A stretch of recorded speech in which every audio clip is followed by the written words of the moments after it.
What's up internet, Kevin here, bringing you guys just a quick little video to talk about the latest DLC for Dead Rising 3. Let's see if I can get through the name without messing up. Super Ultra Dead Rising 3 Arcade Remix Hyper Edition EX Plus Alpha. Now this was both simultaneously announced and released during Microsoft's press conference and was really one of the bigger surprises to come out of it. It's basically Capcom Vancouver's love letter to fans of all things Capcom. While it is Dead Rising 3 at its core, the DLC pulls a lot of influence from other Capcom franchises, some big, some small, including the likes of Mega Man, Street Fighter, Rival Schools, Breath of Fire, Darkstalkers, Onimusha, and much, much more. The entire experience is one big tongue-in-cheek arcade-style game in which a single player or up to 4 players online can work together to accomplish a number of different tasks within a time limit, such as killing so many zombies, rescuing pixelated survivors, or just destroy different objective points. Players can choose to control one of 4 different major Dead Rising characters from the whole series, but more importantly, you can unlock playable variations of them cosplaying as other Capcom characters and getting abilities and fighting styles mimicking them.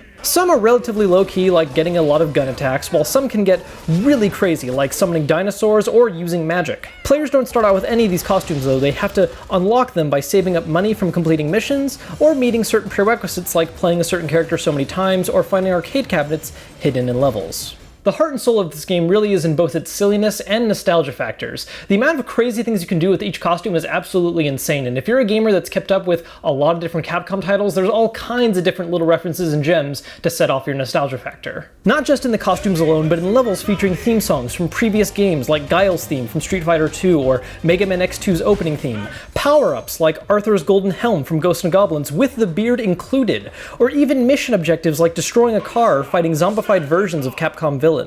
Now, while it is completely silly and tons of fun to play at first, and you'll just find yourself laughing a bunch while playing it, there are certain downsides to this game, mainly in terms of just the amount of content it has to offer and its core gameplay. The game only has 4 levels overall, and all of them can be completed in a single sitting. Level objectives don't scale with party size, and it's possible to do the whole thing solo. So with 2 players it becomes pretty easy, and at 3 or 4 players it gets to the point of being so simple that you're mainly playing it just to see which of you can get the highest score amongst the group, with little to no difficulty from the game itself. A single playthrough might feel like enough to just get through the game's challenges, but as I said earlier, the main appeal of this game is its nostalgia and silly factors, so there's a very good chance that if you get into what the game has to offer, you'll probably end up doing 2 to 3 full playthroughs at the least, so you can unlock all the different costumes you can, which thankfully bumps up the game's playtime value. There's really only so much that can be said about a game whose core mechanic and goal is so simple and straightforward, but what's really great about this DLC is that it's so transparent. You basically get exactly what you think you're paying for,